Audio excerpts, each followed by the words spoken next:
제임스 스미스의 습관이 영성이다라는 책의 첫 번째 챕터는 이런 제목으로 시작합니다. 당신이 사랑하는 것이 바로 당신이다.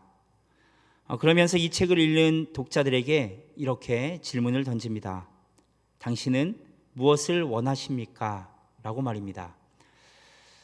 그러면서 이 책을 저자는 그리스도의 제자가 된다는 것은 알고 믿음의 문제 이전에 내가 마음으로 어떤 것을 열망하고 갈망하는가 하는지에 대한 문제라고 지적하면서 과연 그렇다면 우리 마음속에 진정 원하는 것은 무엇인가를 우리에게 묻고 있는 것입니다. 그렇다면 이 시간 지금 이 자리에 계신 여러 성도님들께도 동일한 질문을 던져보고자 합니다. 여러 성도님들은 과연 무엇을 원하십니까? 진정 여러분이 바라는 것은 무엇입니까? 우리 마음속 깊은 곳에 진실로 정직하게 답하고자 한다면 이 질문은 결코 쉽고 만만한 질문은 아닐 것입니다.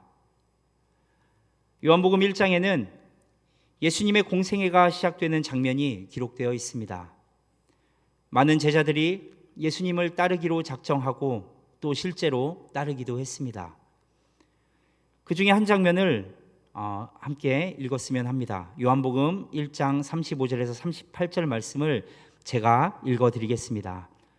또 이튿날 요한이 자기 제자 중 두 사람과 함께 섰다가 예수께서 건의심을 보고 말하되 보라 하나님의 어린 양이로다.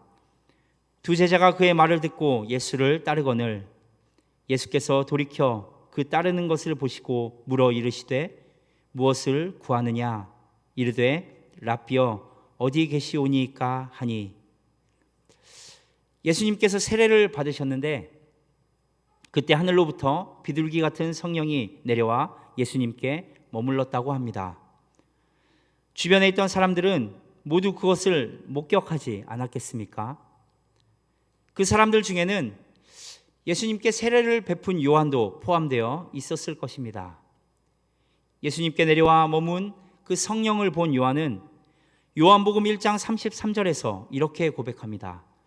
나도 그를 알지 못하였으나 나를 보내어 물로 세례를 베풀라 하신 그이가 나에게 말씀하시되 성령이 내려서 누구 위에든지 머무는 것을 보거든 그가 곧 성령으로 세례를 베푸는 이인 줄 알라 하셨기에 나를 보내셔서 세례를 줄 권한을 주신 분께서 물론 이 권한을 주신 분은 하나님이십니다. 그분께서 말씀하시기를 성령이 내려와 한 사람 위에 머무는 것을 보게 될 텐데 그가 바로 성령으로 세례를 베풀 자다라고 알려주셨다는 거예요. 그런데 나는 그것을 보았고 그가 바로 예수라는 것입니다. 그것이 예수 그리스도가 하나님의 아들이라는 증거고 이것은 의심의 여지가 없는 확실한 것이다라고 요한은 선포하고 있는 것입니다. 그 후에 요한은 자기가 본 것을 더 많은 사람들에게 증언합니다. 그 증언을 들은 사람들 중에는 물론 요한의 제자들도 있었을 것입니다. 조금 전 우리가 읽은 말씀이 바로 그 장면인 거예요. 요한이 제자들과 함께 서 있는데 예수님이 지나가시는 것을 보고 말하는 것이죠. 저분이 바로 하나님의 어린 양이다. 그 말을 들은 제자들이 이제 예수님을 따르고자 찾아가는 것입니다. 자신을 따르고자 찾아온 요한의 두 제자에게 예수님께서 물으십니다. 무엇을 구하느냐라고 말입니다. 이 예수님의 질문 무엇을 구하느냐를 한번 기억하시고 또 다른 이야기를 하나 더 해보고자 합니다. 요한복음 21장 15절 말씀 역시 제가 읽어드리겠습니다. 그들이 조반 먹은 후에 예수께서 시몬 베드로에게 이르시되 요한의 아들 시몬아 내가 이 사람들을 보다 나를 더 사랑하느냐 하시니 이르되 주님 그러하나이다. 내가 주님을 사랑하는 줄 주님께서 아시나이다. 이르시되 내 어린 양을 먹이라 하시고 앞에서 본 요한복음 1장의 말씀이 예수님의 공생의 시작 즈음에 있었던 일이라면 지금 요한복음 21장은 이제 예수님께서 이 땅에서의 모든 사역을 마치시고 마지막으로 제자들에게 나타나신 장면, 그리고 그들을 일깨우시고 새로운 사명의 길을 부여하시는 마지막 자리라고 할 수 있습니다.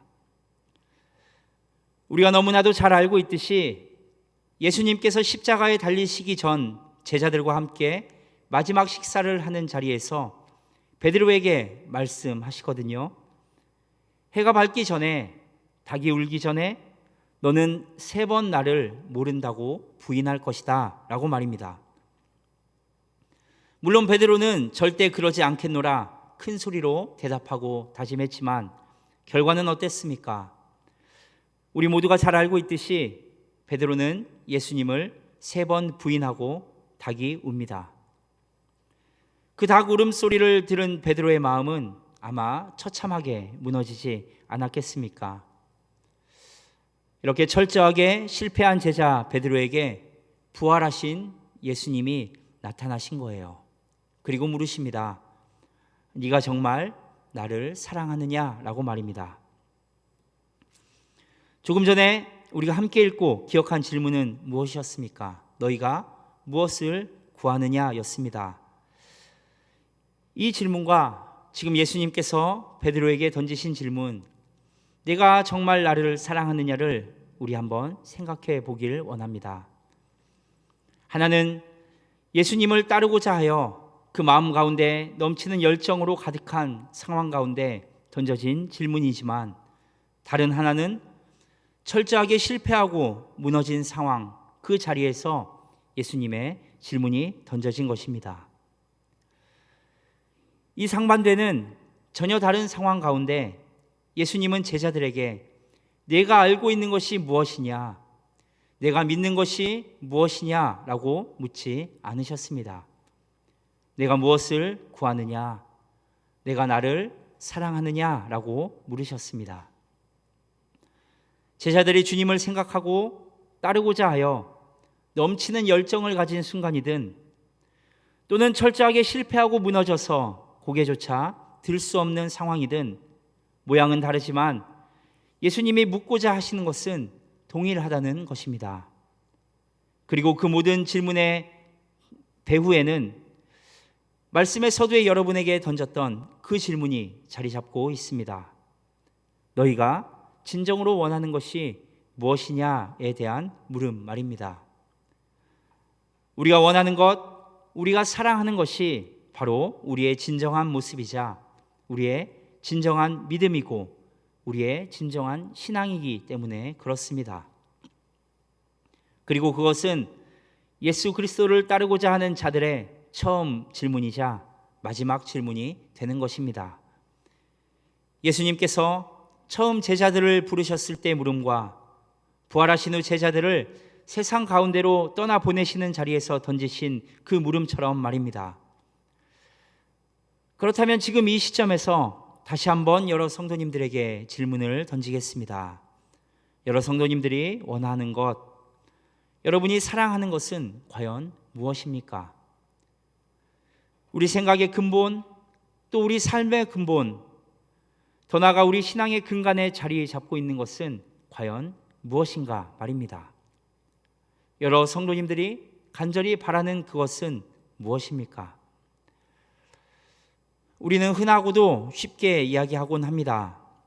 주님께서 우리의 모든 것을 알고 계신다고 말입니다. 맞습니다. 이것은 정말 귀한 고백입니다. 또 아무나 할 수 있는 고백도 아닙니다. 주님은 우리의 모든 것을 아시지요. 그런데 참으로 신실하고 믿음 좋게 보이는 이 고백, 주님께서 다 아신다는 이 고백이 때로는 너무나 이기적이고 우리의 욕심을 채우기 위한 거짓 고백이 될 수 있다는 것이 우리 신앙의 놀라운 아이러니라고 할 수 있습니다. 너희가 원하는 것이 무엇이냐라는 주님의 물음에 내가 원하는 것만을 쏟아내며 우리의 욕심을 드러내는 말이 될 수도 있다는 것을 우리는 경계해야 한다는 것입니다. 그저 우리가 바라는 것을 다 토해낸 후에 혹시나 내가 잊고 기도 안 한 것이 있으면 이루어지지 않을까 불안한 마음에 주님 다 하시지요, 주님은 다 하십니다 라고 고백하고 있지는 않습니까? 또는 이것저것 구하며 일일이 기도하기도 번거롭고 어려우니 주님 다 하시지요를 마치 주문처럼 사용하고 있지는 않습니까? 우리의 모든 것을 다 하시는 주님이 제가 구하지 않은 것까지 모두 아시고 주실 줄 믿습니다 라고 기도하며 당연히 기도했으니 응답하고 이루어 주실 것도 미리 감사드리며 겉으로 보이는 모습은 기도 열심히 하고 하나님께서 다 하신다는 고백까지 하는 것을 보니 믿음도 참 좋게 보이지만 심지어 아직 이루어지지 않은 그 기도 가운데 미리 감사까지 하는 것을 보니 참으로 신실해도 보이지만 그러나 우리의 기도가 또 우리의 예배가 더 나아가서 우리의 삶이 그런 세속적이고 지극히 인간적인 욕심에 갇혀 있다면 여러 성도님들에게 있어서 친히 찾아오시며 동행하시는 성령님의 가치는 과연 무엇이냐는 것입니다. 누가복음 11장 9절에서 10절에는 우리가 참 좋아하는 말씀이 기록되어 있습니다. 내가 또 너희에게 이르노니 구하라 그러면 너희에게 주실 것이요 찾으라 그러면 찾아낼 것이요 문을 두드리라 그리하면 너희에게 열릴 것이니 구하는 이마다 받을 것이요 찾는 이는 찾아낼 것이요 두드리는 이에게는 열릴 것이니라. 구하라 그러면 너희에게 줄 것이다. 구하는 이마다 받을 것이다. 찾으라 그러면 찾을 것이다. 찾는 이마다 찾을 것이다. 문을 두드려라 그러면 열릴 것이다. 두드리는 이에게 문이 열릴 것이다. 굉장히 기대되고 설레는 말씀 아니겠습니까? 심지어 아직 기도에서 응답 받아본 경험이 단 한 번도 없다 할지라도 구하면 받는다고 하니 언젠가 대박 한번 크게 터질 로또처럼 우리에게 어떤 도전과 희망을 주는 메시지도 되는 것 같습니다. 그러면서 11절 이하를 계속 묵상하며 읽어가면 이런 기대가 더욱더 고조됩니다. 너희 중에 아버지 된 자로서 누가 아들이 생선을 달라 하는데 생선 대신에 뱀을 주며 알을 달라 하는데 전갈을 주겠느냐? 아버지가 아들이 생선을 달라 하는데 결코 뱀을 주지 않을 것이다. 알을 달라고 하는 자녀에게 전갈을 주는 아버지는 절대 없다. 아무리 악한 자라도 자기 자식에게는 좋은 것을 주고자 하는 것이 아버지의 마음이다 라고 말하며 주님 뭐라고 하십니까? 너희는 내 자녀고 나는 너희의 아버지다 말씀하시잖아요. 더욱더 기대되지 않습니까? 대체 얼마나 좋은 것을 주시려고 이렇게까지 말씀의 서두가 거창하느냐 말입니다. 그런데 11장 13절을 읽는 순간 우리의 그런 기대는 산산이 무너집니다. 너희가 악할지라도 좋은 것을 자식에게 줄 줄 알거든 하물며 너희의 하늘 아버지께서 구하는 자에게 성령을 주시지 않겠느냐 하시니라. 악한 자도 자식에게는 좋은 것을 준다. 여기까지는 참 좋습니다. 그러면서 너희가 구하는 것은 내가 아버지의 이름으로 뭐든 주마 하며 말씀을 마치셨으면 참 좋았을 텐데 그러지 않으셨습니다. 뭐라고 말씀하십니까? 너희 하늘 아버지께서 구하는 자에게 성령을 주시지 않겠느냐? 너희에게 구하면 성령을 주마 말씀하고 계신 것입니다. 솔직히 김이 팍 새지 않습니까? 고작 성령? 내가 바라는 것은 그게 아닌데 사업도 잘 돼야 하고 자녀들 취업도 잘 돼야 하고 돈도 조금 더 많이 벌어야 하고 해야 할 일, 하고 싶은 일도 너무나도 많은데 너의 꿈을 이루어 주마도 아니고 네가 원하는 것이 무엇이든지 기도하면 다 들어주마도 아니고 고작 성령. 그리고 우리는 생각하죠. 그렇다면 13절은 못 읽은 것으로 12절까지만 묵상해야겠다. 그리고 다시 기도합니다. 주님, 저를 다 아시지요 라고 말입니다. 이것이 솔직한 저와 우리 모두의 모습 아니겠습니까? 네가 무엇을 원하느냐라는 물음에 성령님 오십시오. 대신 양손은 무겁게, 또 우리에게 주실 마음의 부담은 가벼울수록 좋겠습니다 라고 기도하는 건 말입니다. 오늘 본문은 우리가 가져야 하는 신앙의 본질과 그로 인해 우리에게 주어진 삶의 축복에 대해 이야기해 주고 있습니다. 오늘 본문 말씀 10절과 11절 다시 한번 읽어보겠습니다. 우리에게 제단이 있는데 장막에서 섬기는 자들은 그 제단에서 먹을 권한이 없나니 이는 죄를 위한 짐승의 피는 대제사장이 가지고 성소에 들어가고 그 육체는 영문 밖에서 불사름이라. 여기에서 나타나는 이 제단은 죄의 속량을 위해 성소에서 드려지는 제사가 이루어지는 곳입니다. 죄를 대속하기 위한 짐승을 잡아 피를 이 제단 위에 뿌립니다. 그 피가 뿌려질 때 그 피를 뿌린 자에게 한시적이지만 속죄의 은혜가 주어졌습니다. 그 제한적이고 일시적인 은혜를 영원하게 하신 분이 바로 예수 그리스도인 것입니다. 예수 그리스도의 대속의 죽음으로 말미암아 그 특별한 제단에 나아가는 자는 죄와 불순종으로 인해 단절된 하나님과의 관계를 회복하고 하나님과 대면할 길이 열린 것입니다.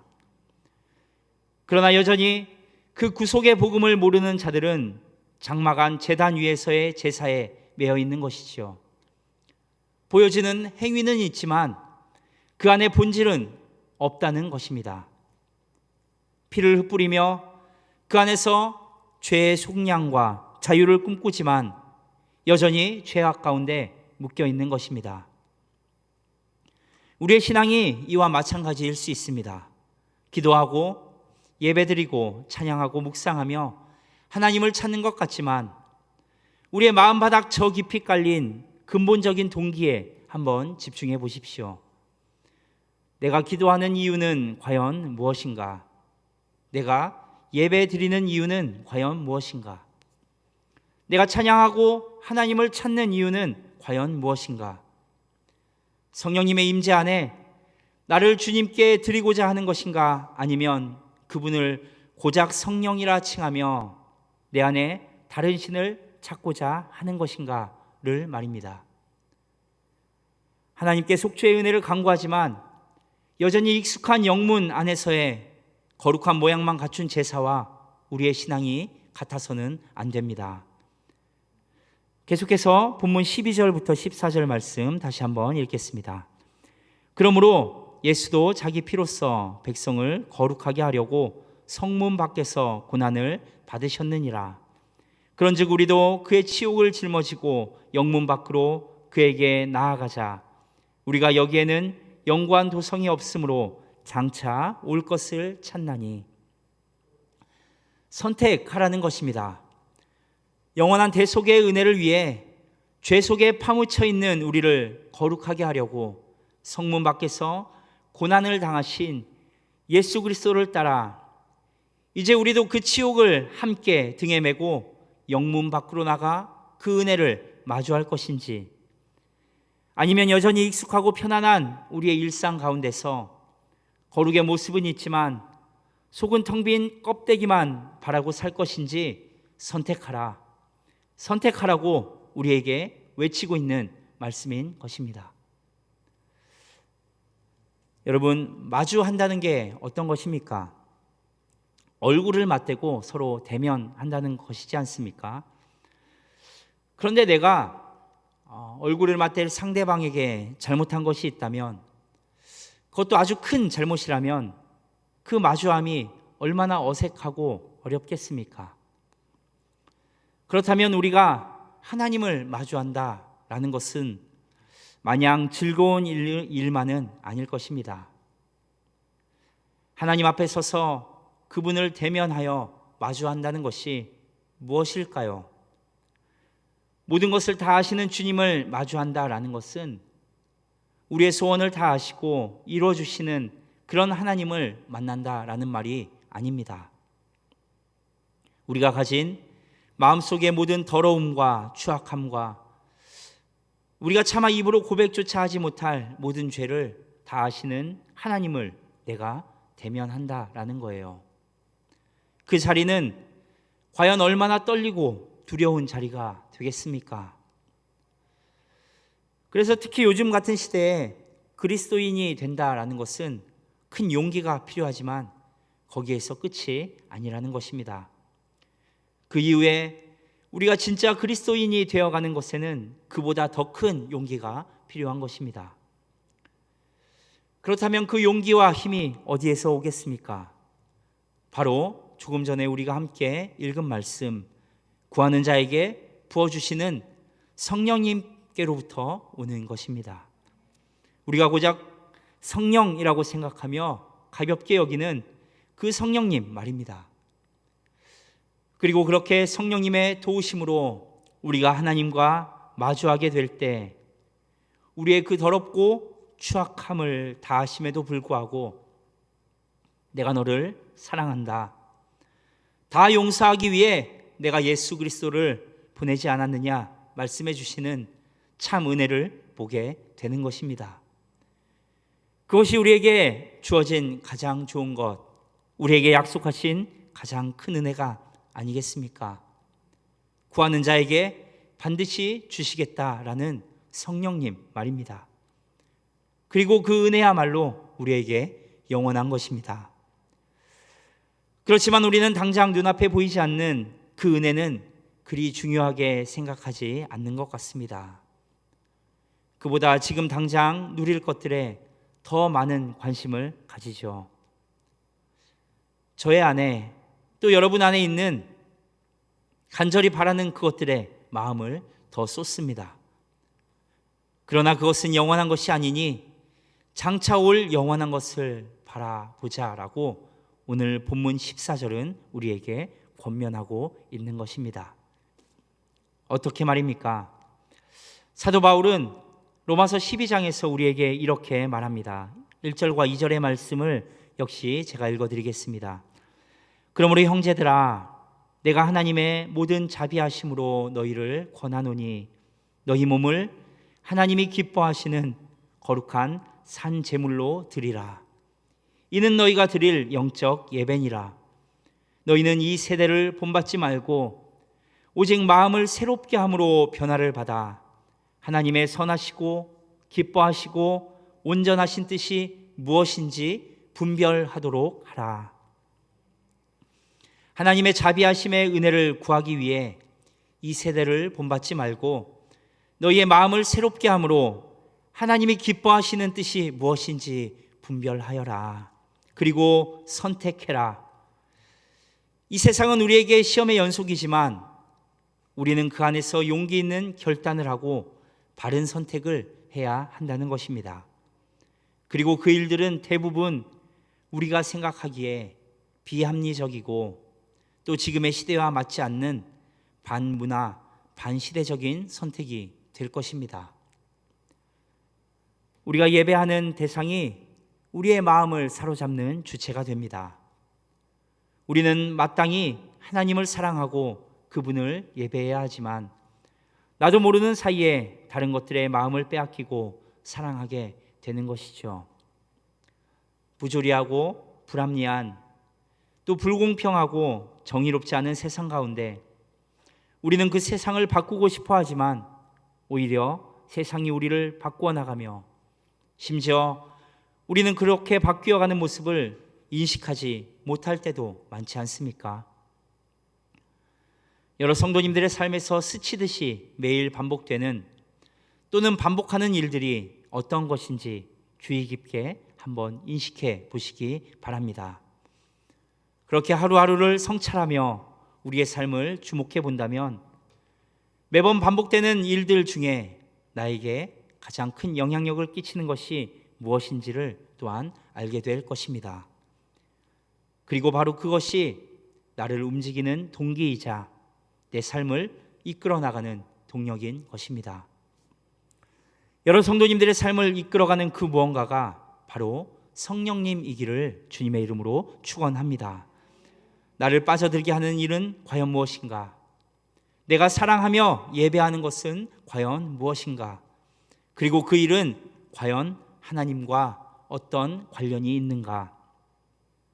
이 질문 이후에 여러 성도님들의 삶 가운데 역사하시는 하나님의 임재를 다시 한번 묵상해 보십시오. 그렇게 하루하루를 돌아보며 감사의 내용들을 찾고 또 동일한 마음으로 내일을 기대해 보십시오. 거기서부터 우리는 시작해야 하는 것입니다. 그런 하나님을 인식하며 대면하는 일부터 시작할 때 우리 마음으로부터 힘겨워했던 또는 심지어 비판하며 거부하기까지 했던 하나님께서 우리에게 요구하시는 모든 일의 이유를 알 수 있게 될 것입니다. 요한일서 4장 19절은 이렇게 말합니다. 우리가 사랑함은 그가 먼저 우리를 사랑하셨음이라. 우리가 아직 하나님과 원수였을 그때부터 하나님께서 우리를 먼저 사랑해 주셨다는 것이 우리가 하나님을 사랑하는 것을 가능하게 하는 은혜인 것이고, 또 그것을 깨달은 자들만이 이제 오늘 본문 15절 16절에 나타나는 하나님이 기뻐하시는 은혜의 제사로 나아가게 되는 것입니다. 15절과 16절 말씀도 다시 한번 읽어보겠습니다. 그러므로 우리는 예수로 말미암아 항상 찬송의 제사를 하나님께 드리자. 이는 그 이름을 증언하는 입술의 열매니라. 오직 선을 행함과 서로 나누어 주기를 잊지 말라. 하나님은 이 같은 제사를 기뻐하시느니라. 아멘. 오직 예수로 말미암아 찬송의 제사를 하나님께 올려 드리자. 그것으로 하나님의 은혜를 증언하게 될 것이다 라고 말하고 있습니다. 그러한 삶의 열매는 우리의 사랑과 우리의 열정을 하나님의 사랑과 하나님의 열정에 일치시킬 때 거둘 수 있게 되는 것입니다. 그리고 우리는 결국 깨닫게 됩니다.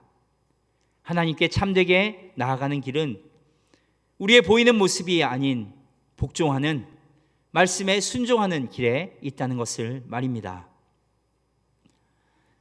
이제 말씀을 정리하며 여러 성도님들께 처음의 질문을 다시 한번 던지고자 합니다.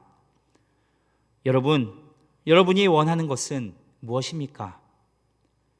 예수 그리스도를 따르는 자들로서 나는 하나님을 갈망하고 따르고자 하노라 라는 대답이 이 질문을 받은 우리의 정직한 대답이 될 수 있기를 바랍니다. 그렇게 우리가 간절히 원하며 바라는 것이 하나님 됨이 우리의 생각과 우리의 삶과 우리의 신앙의 근간이 되기를 또한 간절히 바랍니다. 우리에게 구하면 주시마 약속하신 성령님을 간구하십시오. 우리의 존재 자체가 성령님으로 채워지기를 위해 또한 기도하십시오. 우리의 의지와 우리의 결단과 우리의 선택과 우리가 살아가는 모든 삶의 방향을 성령님께서 주장해 주시도록 기도하십시오. 그렇게 성령에 사로잡힌 삶이야말로 남들이 보기에는 초라해 보일 수 있지만 하나님 보시기에는 복음을 위해 목숨을 건 제자들과 같은 그런 삶을 살아내는 그리스도의 제자된 삶이 되는 것입니다. 그 길을 따르기 위한 우리의 고백과 기도가 어떠해야 하겠습니까? 성령님, 나에게 오십시오. 오직 성령님 외에는 아무것도 필요 없습니다. 두 손은 가볍게, 그러나 우리에게 주실 부담은 무겁게 오십시오. 그럴지라도 주님 사랑함으로 그 모든 것을 기쁘게, 행복하게, 감사하며 가볍게 감당하겠습니다. 이 기도가 우리 삶의 고백과 우리의 삶의 진실된 기도가 되어야 하겠습니다. 성령님의 충만함으로 진실된 믿음의 고백을 올려드리는 여러 성도님들이 되시기를 주님의 이름으로 축원합니다. 기도하겠습니다. 거룩하신 하나님, 우리 삶의 모든 영역이 성령님의 충만하심 가운데 사로잡혀 살아가기를 원합니다. 오직 성령님만이 우리 인생의 가장 큰 의미임을 고백하오니 우리에게 오셔서 우리의 삶을 성령님 뜻대로 이끌어 주옵소서. 우리의 존재 자체가 성령님으로 채워짐으로 우리의 삶이 하나님의 보람된 인생 되게 하여 주옵소서.